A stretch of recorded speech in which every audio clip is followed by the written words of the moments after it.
Good afternoon, everybody. Welcome back to the Stay Healthy at Home webinar series. I'm going to give everybody just a couple seconds to get settled in, and then we will get started with our presentation. So welcome. Thank you for being here. We appreciate the support. Okay. So good afternoon, everyone. My name is Ashley Ritchie. I'm the director of the New Jersey Self-Advocacy Project, which is a program of the ARC of New Jersey.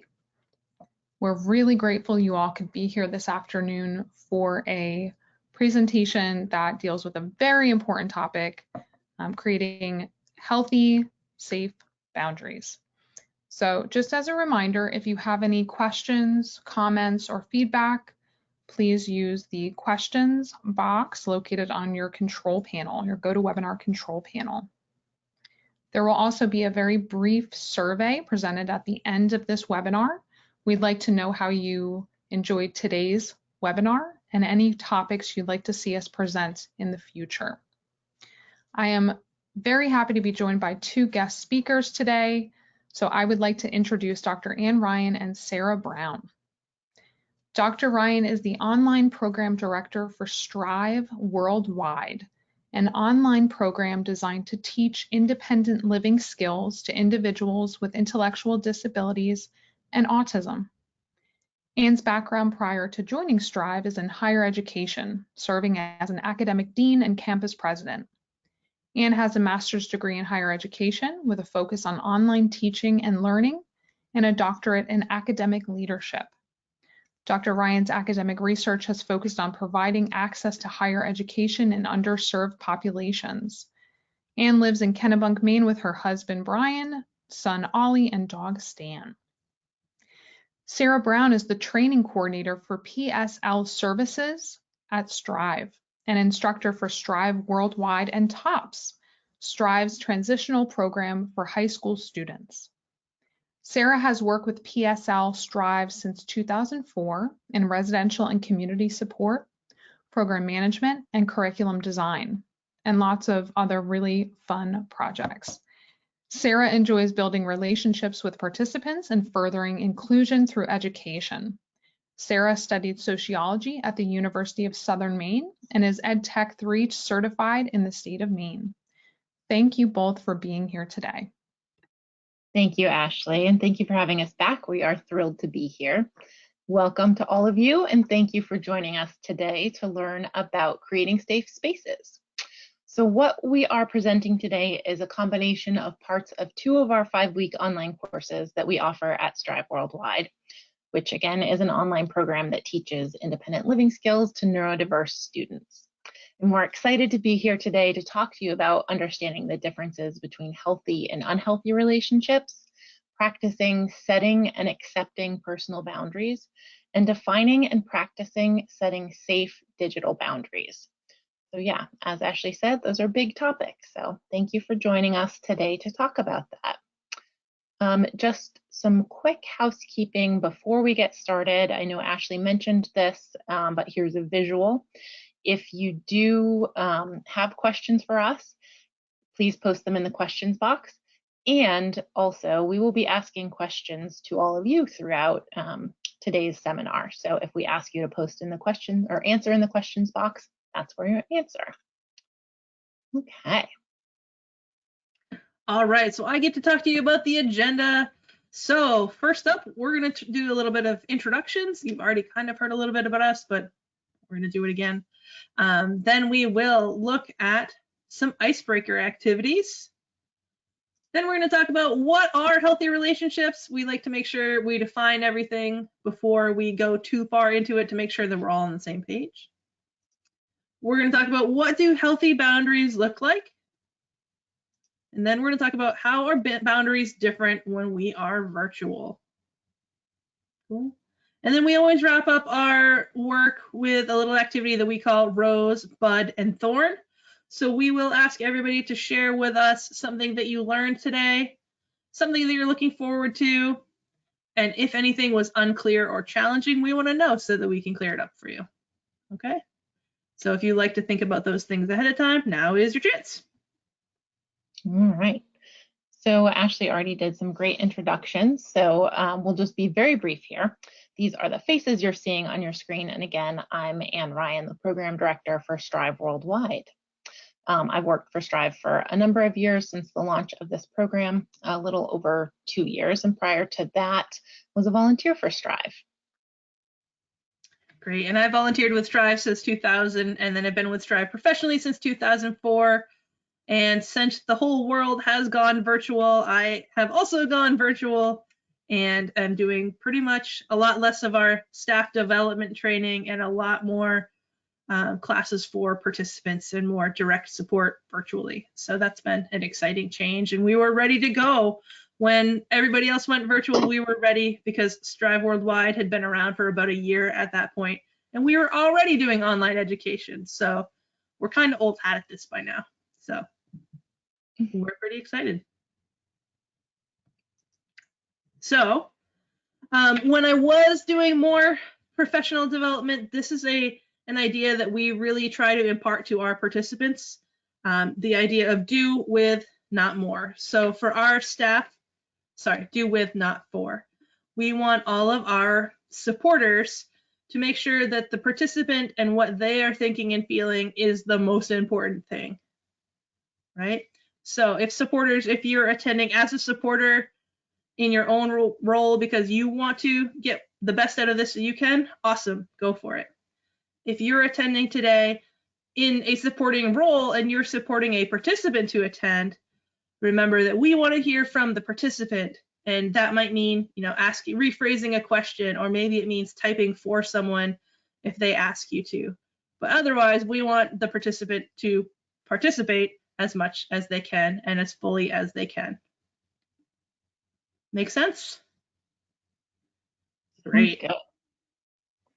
Okay, as promised, we are going to start today off with an icebreaker. So this is usually a seminar favorite where we get to ask silly questions, get warmed up, and can identify any tech issues that folks might be having before we really get started. In our seminars, we often use the chat box, but since we have a bigger crowd today, we are going to do this by poll. So Sarah is going to go ahead and launch the first poll. And the question is, does pineapple belong on pizza? So you should now be seeing this poll, and you can click on your answer. This happens to be my favorite icebreaker, and really the only one in my opinion that has a very clear right and wrong answer. So let's see who gets it right. Obviously I'm kidding here, but I am a huge fan of delicious flavor, and therefore I believe that pineapple absolutely belongs on pizza. But quite sadly, I happen to be married to someone who answers this question incorrectly. And I don't think you're gonna like the results here. Ooh, these are not my people, huh? I'm sure that they are. It just looks like so far that 60% of people don't like pineapple on pizza. 20% said yes, and 20% said, I don't really care. Yeah, it doesn't evoke a strong feeling in a lot of people, but for some reason it does in me. So that's fair. That's fair. Okay. So thank you all for asking our first icebreaker question. Now you're going to see another one pop up. What do you like better, waffles or pancakes? Here we go. There we are. Waffles or pancakes, or neither. Me personally, I like to eat waffles better, but pancakes are way easier to make. So if I'm making something, it's pancakes. If I'm ordering something, waffles. How about you, Sarah?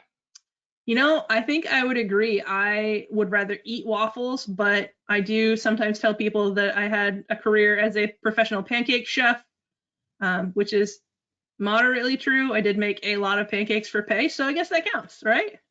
I think so. I like to make pancakes. All right.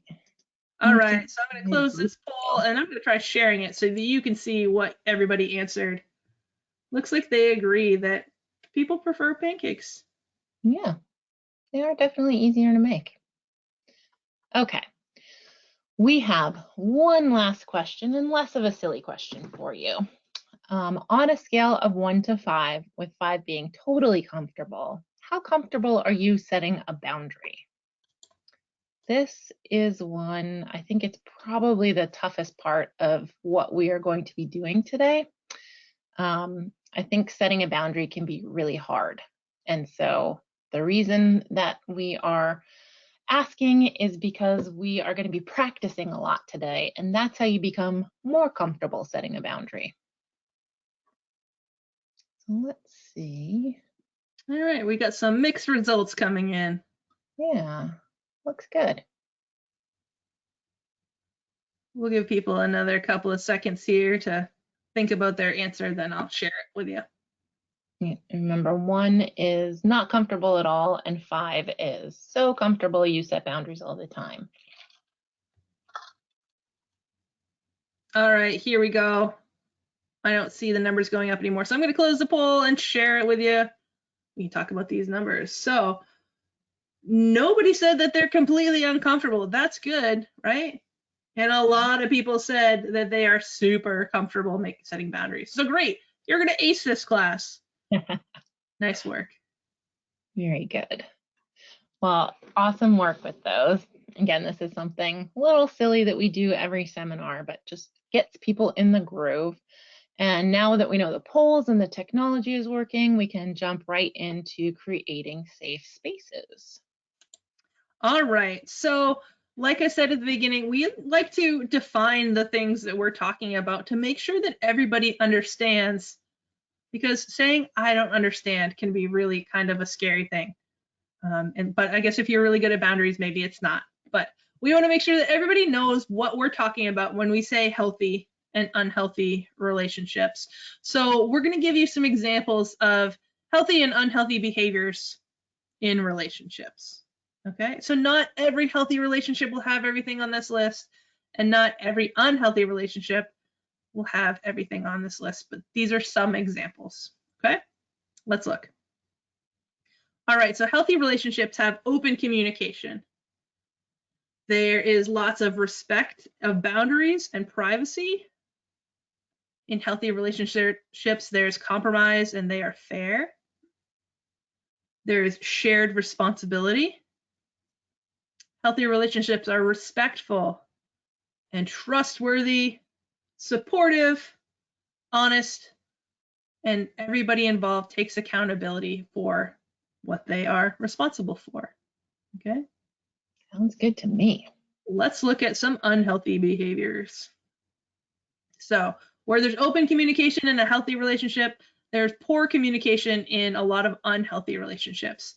That might mean yelling or threatening or intimidating. It also might be ignoring and not communicating at all. Okay? Also, they do not respect boundaries or privacy. Maybe somebody hurts with their words or with their body. Maybe that threatening comes back again. And maybe one person always gets their way. There could be lying or cheating. Maybe somebody is possessive and or jealous. There is blame. And maybe the other person doesn't respect your feelings. So again, not every relationship has, every healthy thing, and not every unhealthy relationship has every unhealthy thing. But if you start to see some of these things that are on the right, it might be time to stop and really think hard about your relationship. Mm-hmm. And this is intimate relationships and friendship relationships or working relationships, right? Absolutely. A lot of different types of relationships.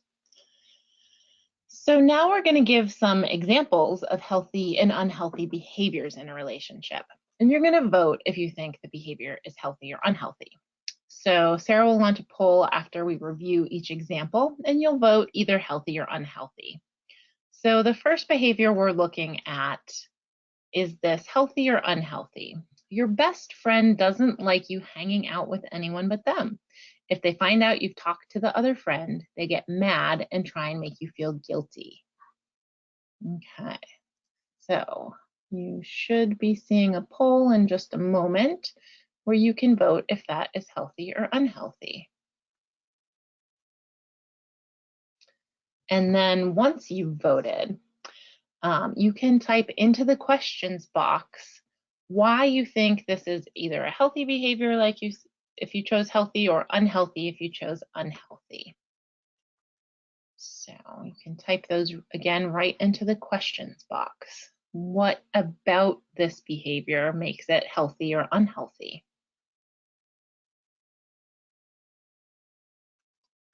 All right, let's go for about 10 more seconds and then I'll close and share this poll. This looks like almost everybody has answered. Okay. So thank you, Julia. Julia says it's unhealthy because you don't have any freedom. Yeah. And I'm going to share and see if people agreed. 92% of people said that it is an unhealthy relationship. And I think I would agree.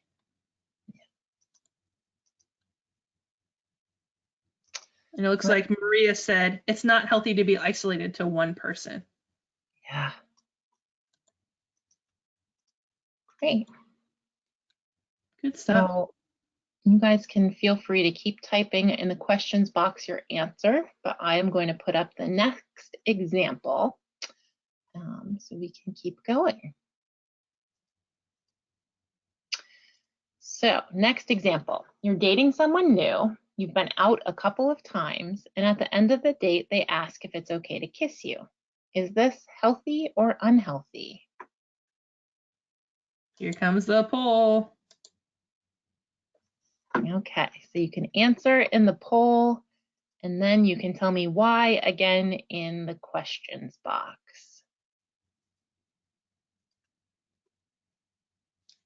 Ooh, looks like some debate. I want to hear your reasons why. Yeah. So tell me why you answered what you did in that question box.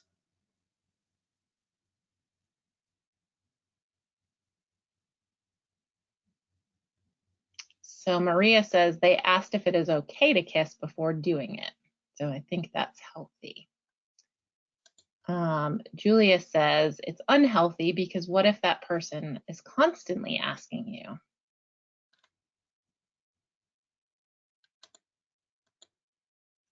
Okay, we are split. So I think those are both really good reasons.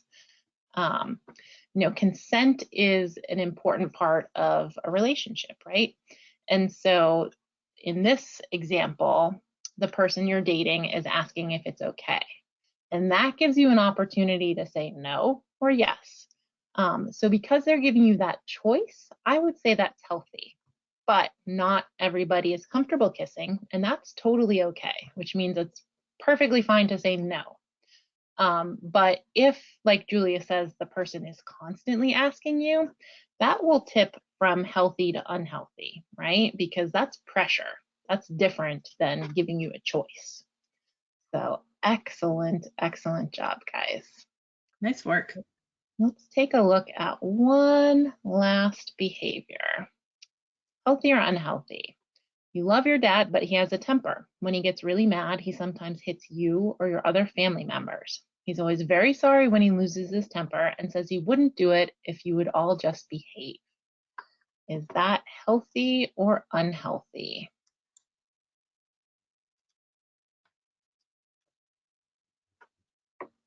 Okay, so you're now seeing the poll where you guys can vote healthy or unhealthy. And again, in the questions box, you can tell me why you gave that answer.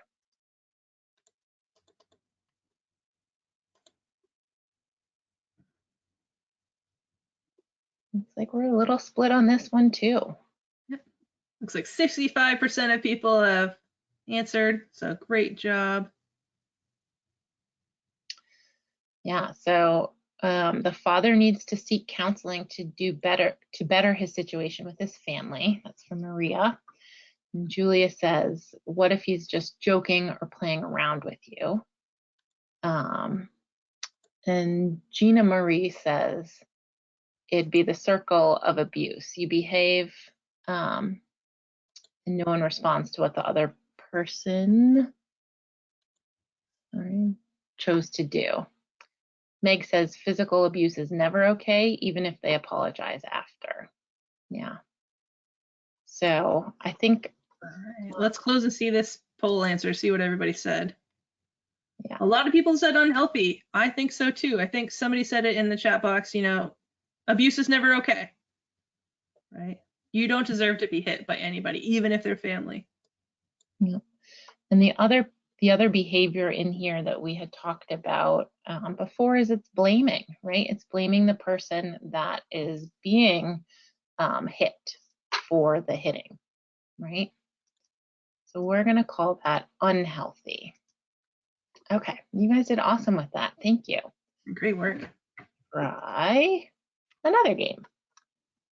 So you're working really hard, and this is another challenge. For this one, we're going to use the stoplight to help us think about how to respond to situations. So we're going to give you, again, some behaviors. And a red light means that it's a deal breaker for your relationship. This would end your relationship if this happened. Yellow light means there's reason to be concerned. It's not okay. Proceed with caution. And green light means go ahead. It's all good here. So remember, just like with our last set of questions, different people have different comfort levels with different things. So what might be yellow to me might be red to Sarah, and that's okay. And one really important thing to know when we think about this, so this is a good tool to use if you're trying to evaluate your relationships. If it's a green light, great. But red light and yellow light are indicators that it's time to set a boundary. So while we practice this, we're also going to practice responding to set boundaries. And so some of you, a lot of you, are already really comfortable setting boundaries, which is great. But if you're not, it's helpful to have a template that you can use. So we're going to practice using this template. I feel, and then you say how you feel when you, and then just describe the behavior because, and then you can say why you're feeling that way. So similar to our last activity, we'll show you a scenario. You'll tell us in the poll if it's red, yellow, or green. And then you're going to practice an iMessage in the questions box. And I'll do one or two for you. Okay, so that's a lot. If you have any questions on this exercise, you can also post that in the questions box.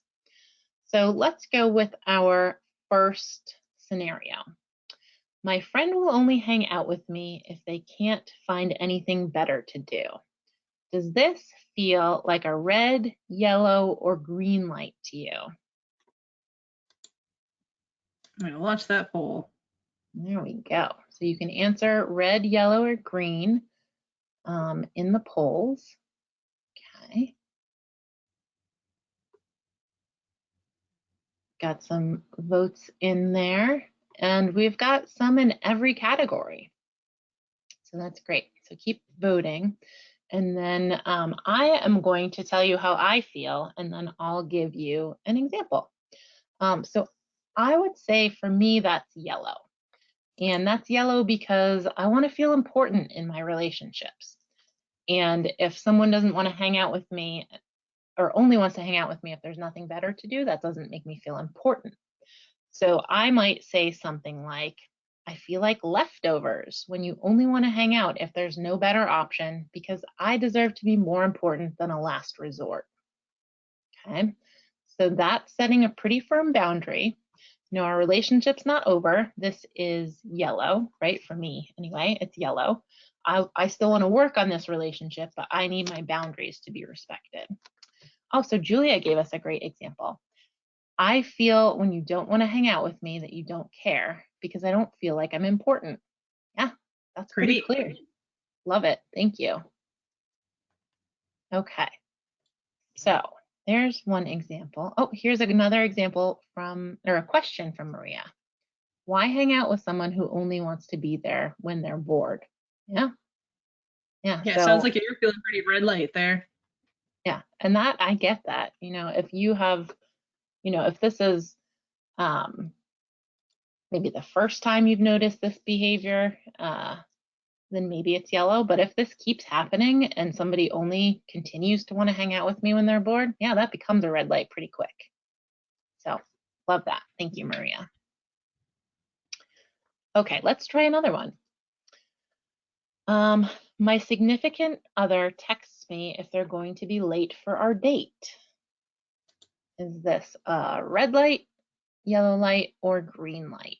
So you should have a new chance to vote with red, yellow, or green. Answers are rolling in.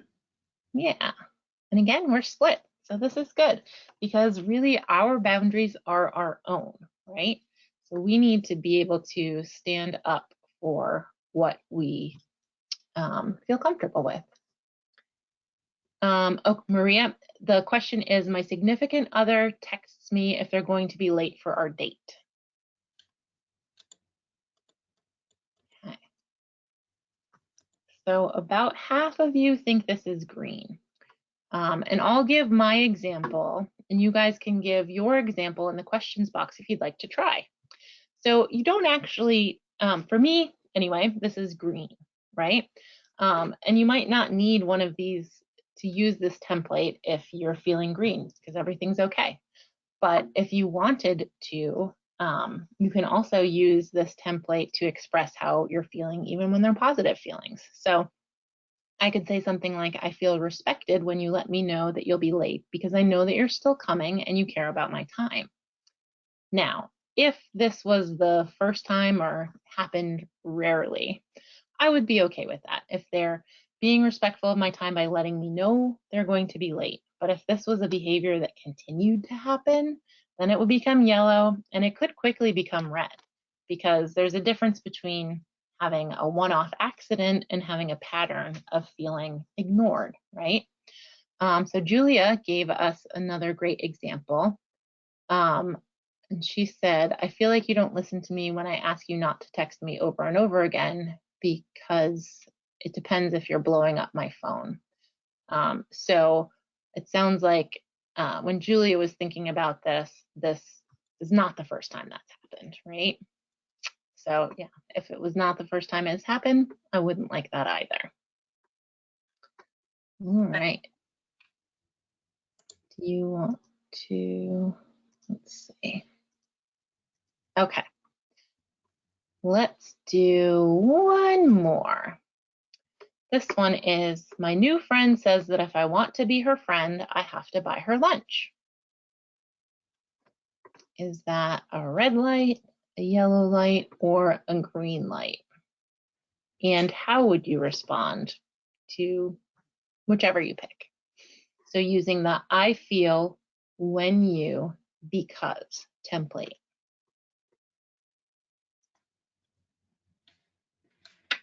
Okay. You still have, what's that? I said, I'll try one.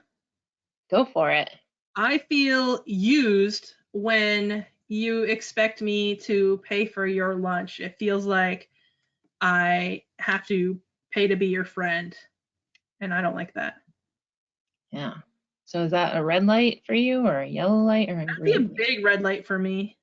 Yeah. Maybe if it's the first time, I could get away with a yellow light. But if it's happened more than once, no thank you. Yeah.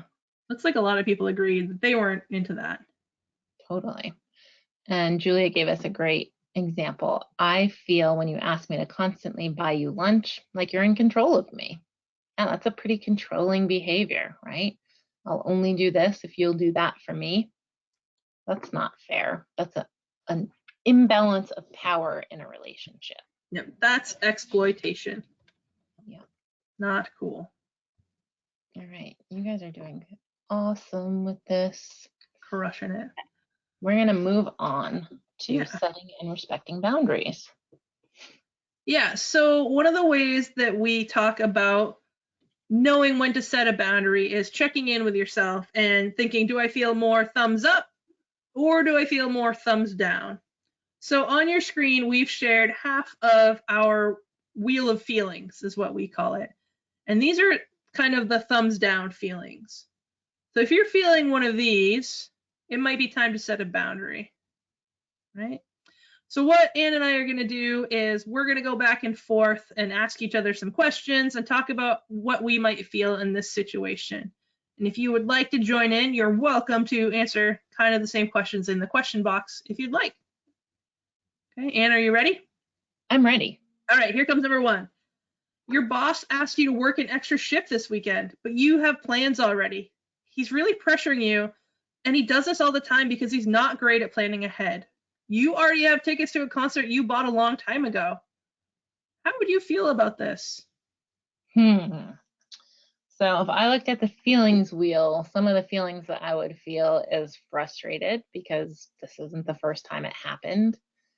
I might feel a little guilty that I'm going to say no, right? I don't want to cancel my concert.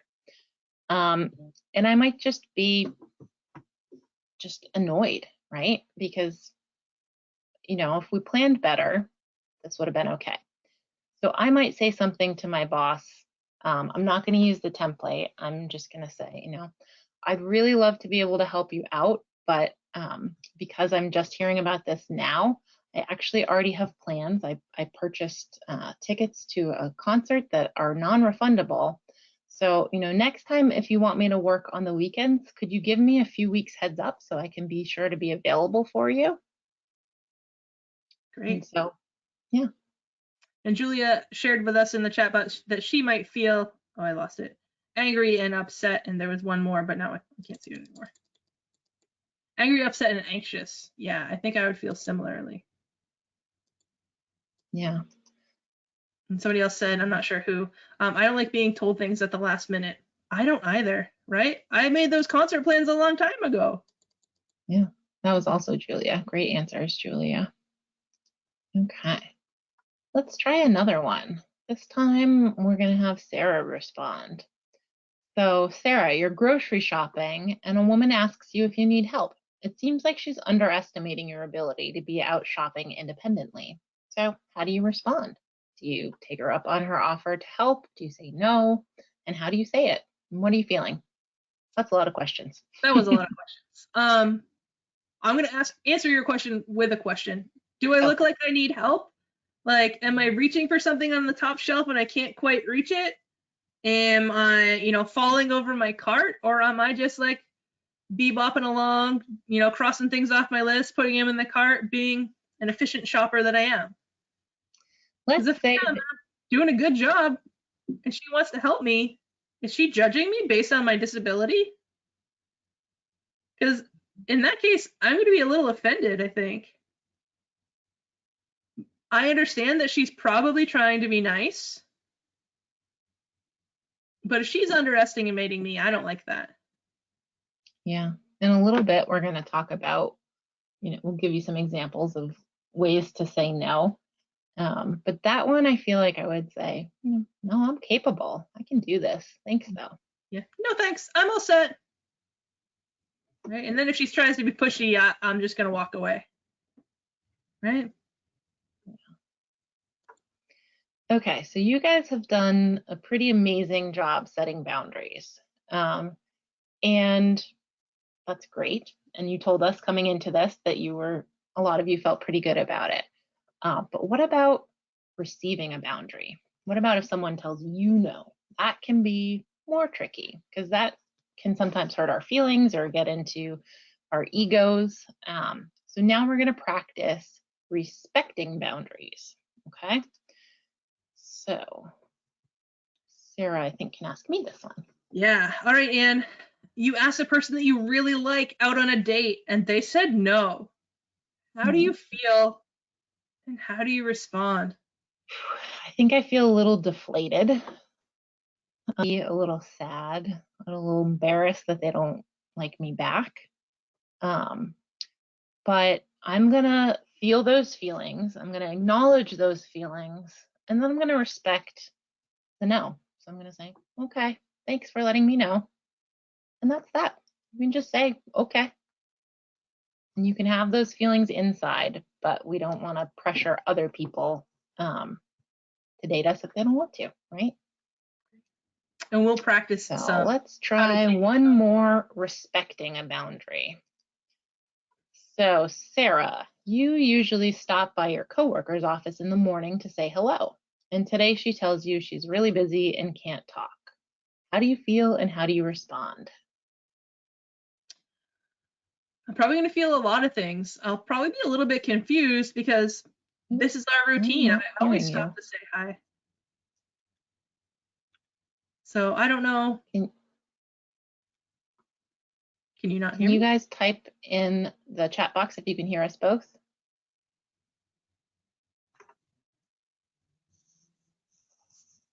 Or rather in the, okay. I can hear you both. Okay. Great. All right, well then we'll keep going. So I'm gonna be a little bit upset, maybe a little confused, because this is our routine. Why not today? But I'll probably just say, okay, well, if you want to chat, why don't you swing by my office later? Because I also understand what it's like to have really busy days where sometimes I can't chit chat. Okay. So I'd be a little bit upset, maybe a little offended that she doesn't want to hang out, but it is what it is, right? It would probably be way worse if I stood there and tried to have a conversation and she doesn't want to have a conversation with me, right? That's not fun. Great. All right. Well, that was fun. Let's talk some more about the word no. A lot of people don't really like that word, but it's really important, right? So we talk about spectrums a lot. A spectrum is like a line that keeps going in both directions for a really long time. So in this example, we're talking about the spectrum of no, from little no's that we may say all the time to really big, serious no's. Sometimes it might feel like the bigger the question is, the harder it is to say no. So we're going to practice a little bit. So let's look at some examples, and then you can tell me where on the spectrum this might fall. Okay, so you can answer in the question box if you want, but pretty much I'm just going to talk through this. So, do you want mustard on your hot dog? For me, this is a really easy no. I hate mustard. I do not want it on anything, right? It's also probably not going to offend anybody if I say no to mustard, so it's easy to say no. Remember, we're all different though, so not everyone will have the same answers. I think saying no to a condiment is easy, so I put it on the little end of the no spectrum. No to mustard, yeah. No mustard. Laugh out loud. Nice. Agreed. Yeah, no thank you. No mustard. I gotcha. Go team, no mustard. All right. I dislike mustard as much as Anne likes pineapple. So. Erin's halfway with you. She likes Dijon mustard, but not honey mustard. Okay, all right. There are different kinds of mustard and different mustards are different, but yellow mustard like that? Definitely no. All right, next one. Are you ready? Will you walk my dog for me while I'm out of town? I think this might fall kind of in the middle of the spectrum. I love dogs and I like helping my friends, but I'm also really busy and don't really have the time, right? So, and my friends have helped me out before, so I kind of owe them a favor. So all of these things make it a little bit harder to say no. So I'm gonna put dog walking in the middle.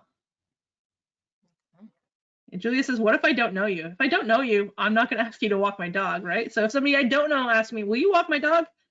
That's an easy no for me. Yeah, that's there with the mustard. Nicole, I think, must like dogs because she's yes. She's gonna walk that dog. I mean, I did recently dog sit for my friends, so I hear you. She is a dog fair. All right, Here we go. Last one here. Will you marry me? Maybe my partner and I have been dating for a couple of years and I really love him, but I'm not ready. I think that this would be a difficult no. You know, I put this on the big end of the spectrum. I love my partner and I don't want to hurt him. And I know that saying no will hurt him, but saying yes will hurt me, right? You aren't required to say yes even if the no will hurt the other person. Your feelings matter too. Right? You're never required to say yes. Nicole and Julia gave us some examples of things they might say. So Nicole would say, let me think about that. And Julia would say, no, thank you. You have to love me enough. Yeah. So those And they could be really hard, but it's important, right? And Gina Marie says, lots of time guilt is used to get a yes instead of the no that you want to tell them. Yeah, you shouldn't be guilted into something huge like marriage, right? You shouldn't be guilted into anything. This is why we practice saying no, so people can't use that guilt trick. Okay? Ready for something different? It's still no. Here we go. Let's talk some more about no, and we'll practice saying no. Yeah, so like we said on the last slide, it is not always easy to say no. It's a skill. And the way you get better at a skill is through practice, because practice makes progress. So I'm going to give you a word bank on the right of the screen, and it has a list of different ways to say no. And sometimes it's easier when we're just learning if we have options, just like the template we used earlier. So we're going to ask you some questions, or I'm going to ask you some questions, and then you can choose to use a word from the word bank or a phrase from the word bank, or you can use your own. So someone is saying the word bank is getting a little weird. Sorry about that. That is a built-in feature. Okay, so my first question to all of you, can I borrow $5? Type your answers in the chat box, and hopefully if all of you say yes, I will have a good pile of cash. And do you want to use that new pile of cash to buy me dinner? No. I want to buy myself dinner. No, I would buy you dinner, Sarah. All right, I see a big no with an exclamation point. Yeah. It's a pretty personal question, right? Gina Marie says, maybe another time. Don't have the funds now. That's a good one. Yep. Erin says, no, I'm sorry, I don't carry cash. Well, I've got Venmo. Oh. Great. These are great answers. No way, I'm short myself from Rosalind. No way from Adam Fielder. Yeah. Good job. Nice job saying no. Okay, let's try another one. Your sandwich looks yummy. Can I have a bite? Sarah, can I have a bite of your sandwich? No, get out of here. That's gross. Adam says no. Yeah, you don't know an explanation, but particularly when we're trying to stay away from everyone and not touch things that other people are touching, certainly not going to share my sandwich with you, Sarah. I mean, yeah, maybe we could cut it in half, but I don't want to. I like Julia's. Let me think about it and get back to you. I'll get back to you as soon as I finish my sandwich. Ooh, I have to think about germs. Yeah, that's a great way to say no. No, I don't share food, especially during a pandemic. Absolutely, Erin. These are great. okay. Nice work. Should we try another one? Yeah.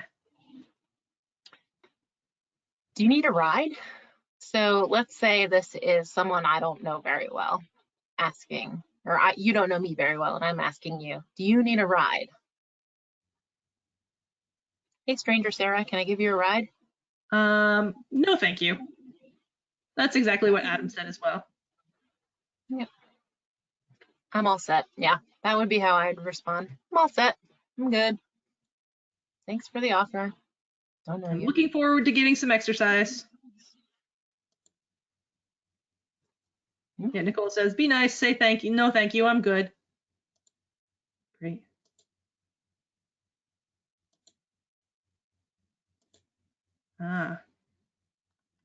And then Gina Marie says, do you think you're any safer with Uber or Lyft strangers? Good point. So I think the difference there is that there's some tracking involved. If I get in a car and nobody knows who I'm with or where I'm going, that's even scarier. If I'm in an Uber or a Lyft, they are vetted, is what Nicole is saying, meaning that somebody has done like a background check and things like that, and they're an employee, and somebody knows who they are and where they are. And it's all tracked by my phone and their phone and the computers and the internet. But if I just get into a stranger's car and nobody knows, it's definitely scarier. If I see an Uber rating with less than 4 stars, I might say no thank you. Because Right. that's a red flag for me. But yeah, it's a great question.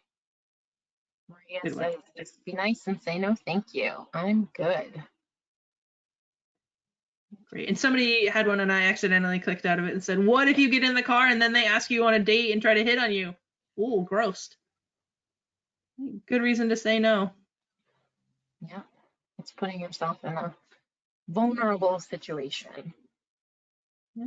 Rosalind's call going you to a- call a cab. Adam's going to call 911. So Adam feels really uncomfortable. Yeah, if somebody's trying to get you in the car and they're really insistent and you don't want to go with them, I think 911 is a good idea.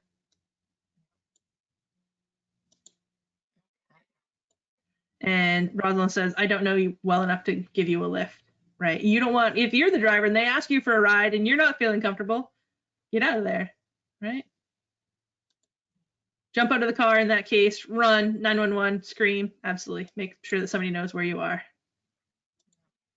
Great. Great. You guys are doing great. Is it getting easier to say no? Just that good at saying no. We'll give it one more try. No thanks with a little side eye. I like the shade you're throwing, Erin. That's great. No, I think you're a little creepy. Yeah. This one is, let me do that for you. And with this one, let's assume that you're doing something that you're perfectly capable of doing. And I'm just assuming, I think that maybe I can do it better, or maybe that you need my help when you don't need my help. So how would you respond to that? Maybe it's, cutting your dinner and you have been doing that for 20 years. And maybe it's tying your shoes and you're totally capable.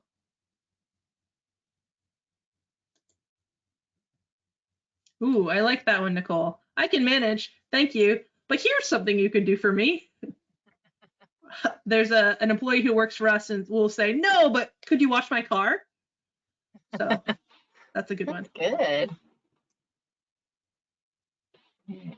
My screen of the answers is getting small. That's a good one, Julia. No, thank you. Please don't underestimate me. Don't underestimate me. I'm capable. I like it. I'll get back to you soon, says Adam Fielder. I like that. Okay. I think you guys have got the hang of it. So let's move on to our next activity. It's nice of you to offer, but I can do it myself. These are great. All right. I clicked the wrong slide. All right, here we go. So receiving a no can be as hard, if not harder, than saying no. It's important to remember that if we want to be taken seriously when we say no, we have to do the same thing for others. So maybe the best thing that we can do is plan ahead and think about what we'll do and say if the answer to our question is no. So let's look at some do's and don'ts of accepting a no with some tips from Boys Town. So do, listen carefully. Do, look at the speaker. Do, try to stay calm. Take a deep breath. It can help calm you down. Then say, okay, because it's true. No matter what, you're going to be okay. Think about all the times in your life people have told you no, and you're still okay right now, right? This no will be okay too, even if it doesn't feel great. And then ask for a reason if you don't understand. You don't have to do this every time, and you probably shouldn't, and we'll talk about that in a second. But if you've got questions, ask them, right? And I just want to read this last answer from our last activity. Erin says, do you have the winning lottery numbers? I need those. So that's great. Asking. Good one. All right, some don'ts. Don't get angry. That's not going to help anything, right? This is a good place to practice controlling your emotions. Getting angry won't make things better. Next up, don't ask for a reason every time, right? Because if you ask for a reason every time, it will come across as you being a complainer. It's okay if you really don't understand, but if you ask every single time, people probably won't like it. Okay. Next up, don't keep asking for a reason after you've already been given one. Right? We may not like the reason that we're given, but that doesn't mean that it doesn't count. Right? And don't keep pushing. No means no. If you disagree, wait, take some time to think about it, and then ask the person if you can talk again later. Understand that the person may and probably will likely still say no. It's also important to remember that they don't owe you a reason why. I don't want to, or just I don't want to, no is enough. Right? You don't have to explain why. Do you think that you could do this? Feels kind of hard, but I bet you can do it. You're capable of doing hard things. Okay, now we're going to move on to virtual social boundaries. So these are a different type of boundary, right? Virtual, like we're all right now. And that can look very different than saying no. It could look like keeping your personal information and account safe. And again, practicing how to set boundaries makes it so much easier when you have to set a boundary in real life. So we are going to take a look at some virtual boundary scenarios, and we'll use the poll feature again, and you can vote on what you think we should do. So here is first thing. You get a text message from an unknown number. Do you respond or not respond?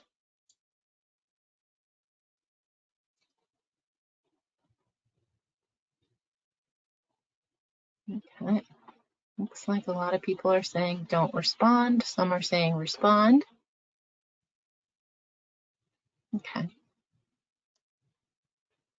Great. All right, for the sake of time, I'm going to close the polls and not share it. So it looks like 80% of people said don't respond. Yeah, and I think that's a good answer. For this example, I am going to respond with, who's this? Maybe I just don't recognize that number. But then they respond with, I found a video of you, and they have a link for me to click.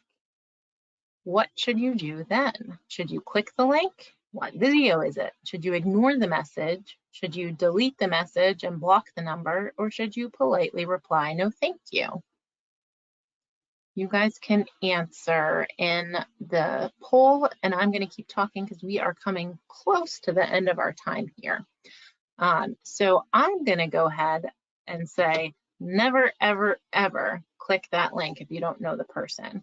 It's likely a bit of software that can help steal your information. So it's safer to ignore the message or delete and block the number.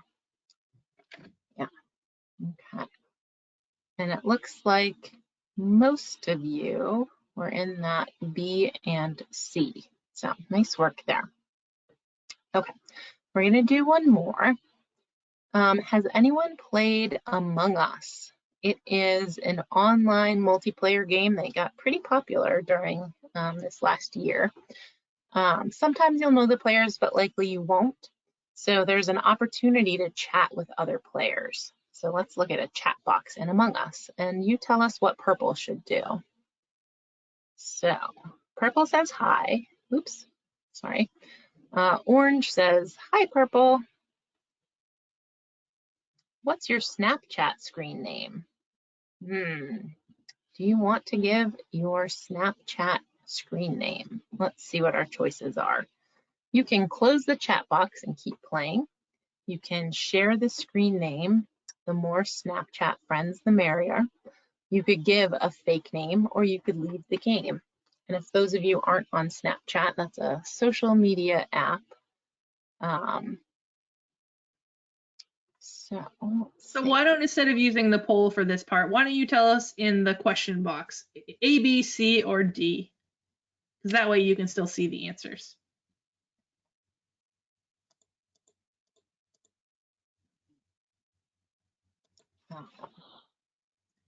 Julia says D, leave the game. Catherine says A. Yeah, I can tell you for sure, I'm crossing off B. I'm not sharing my screen name. I don't know this person. I don't want them seeing my personal pictures. I'm probably going to close the chat box and keep playing or leave the game. Yeah, and looks like everybody is agreeing in the chat box. Just don't do B, right? Close it but keep playing. Good. You guys are doing great. Let's see. Do we have time for a couple more? Let's do one more, shall we? I think so. Okay. So let's check this out. Sarah wants to play a game with me. So she emailed me asking if I want to join her for a game. I didn't write back immediately, so Sarah emailed me again 12 more times. Is this a good plan or a bad plan? You can type in the questions box, good or bad. So let's take a look at the emails that she sent. They all appear to be at the same time. She did not even give me a minute to respond. How does that make me feel? Everybody in the chat box is saying bad plan. She said, did you say 12? That's too much. Yeah. Yeah. You got 12 emails in 2 minutes. You probably feel pretty frustrated and overwhelmed. Aaron said And bad. If you feel frustrated, with lots of A's. Bad. So if I feel frustrated, then that's not something that we want to do. So, but boundaries are hardest when they're set between people that you care about. So we don't think that Sarah's plan is a good plan, but what should I do, right? Let's see. Should I assume, or no? Yeah. Yeah, should I assume that? Nope, this is me. Should I assume that Anne hates me and that's why she's not writing back? I should never speak to her again. Should I keep asking? More emails means that she's more likely to hang out with me. Or she might be busy. Maybe I should pick somebody else and send them 20 emails. Or should I just be patient and send one email, then wait for a reply before sending more? Here's what I think Sarah should do. I think she should be patient and wait for me to reply. Right? I'm having a hard time hearing you again, but a lot of people are agreeing, D.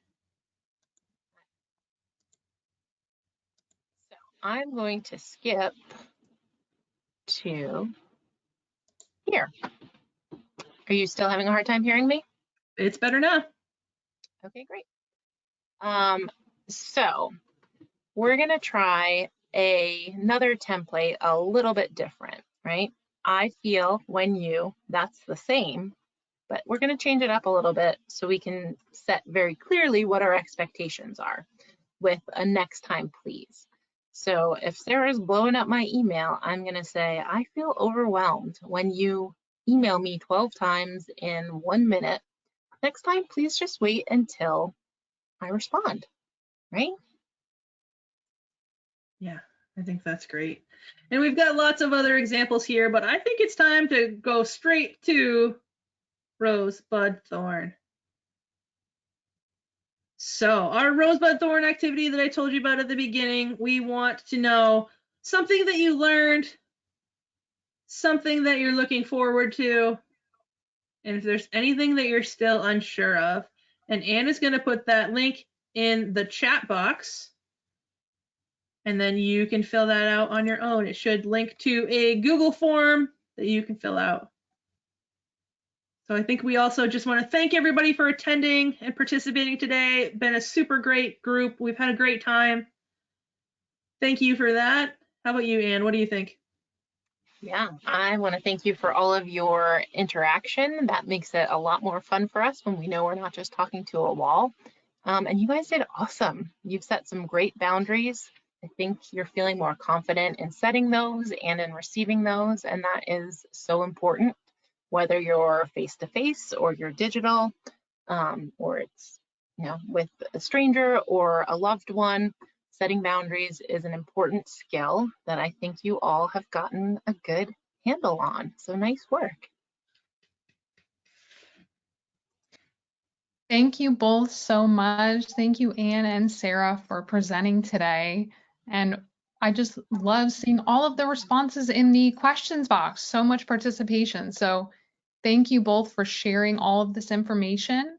And a big thanks to everybody who signed on today to be part of the discussion and the activities. So we really, really appreciate it. Thank you guys. Thanks. Have a good day. Take care, everyone.